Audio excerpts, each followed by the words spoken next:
Welcome to True Ink Daily. Sanduni, ඔය True Ink Daily එකේ අලුත්ම තේමාව දැක්කද? The Art of Flow and Form. ඒක නිකම්ම වචන පෙළියක් නෙවෙයි. ඒක පිටුපස ලොකු දර්ශනයක් තියෙනවා. ඔව් වසංකයියේ. මං ඒ ගැන හිතුවා.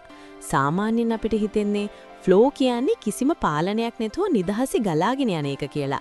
හැබැයි True Ink Daily එකකින් කියන්නේ ඒ ගලා යාමට ෆෝම් එකක් නැත්තම් ඒකින් අර්ථයක් එන්නේ නැහැ කියලා නේද? හරියටම හරි. උදාහරණයක් විදියට ගඟක් ගන්න. ගඟේ වතුර ගලාගෙන යන්නේ ඒකේ තියෙන නිදහස් වේගයෙන් හින්දා. ඒක තමයි ෆ්ලෝ එක. හැබැයි ඒ වතුර ගලාගෙන යන්න දෙපැත්තෙන් ඉවුරු තියෙන්න ඕනේ. ඒ ඉවුරු තමයි ෆෝම් එක.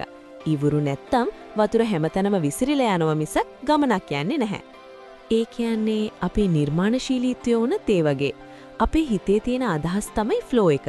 හැබැයි ඒක ලස්සන අකුරු පෙළකින්, රූපයකින් හෝ ව්‍යූහයකින් ඉදිරිපත් කරද්දි තමයි ඒකට ෆෝම් එකක් ලැබෙන්නේ. අන්න ඒකයි වැදගත්. True Ink Daily එකේ daily කියන වචනේ අදහස් කරන්නේ මේ දෙකේ සමබරතාවය දිනපතා පුරුදු කරන්න ඕනේ කියන එක.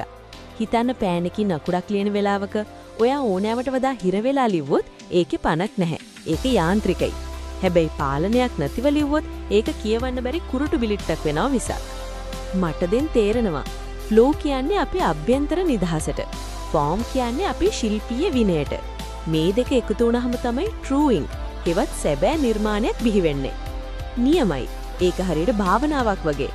අපේ හිතේ තියෙන අවුල් සහගත බව පාලනය කරලා ඒක ලස්සන හැඩයකට ගේන එක තමයි True Ink Daily හරහා අපි ලෝකයට දෙන පණිවිඩය. ස්තුතියි අසංකයියේ. දැම්මට තේරෙනවා මගේ දවසේ නිර්මාණ කටයුතු පටන් ගන්න කලින් මේ flow and form සමබරතාවය ගැන හිතන එක කොච්චර වටිනවද කියලා. Welcome to True Ink Daily, the art of flow and form.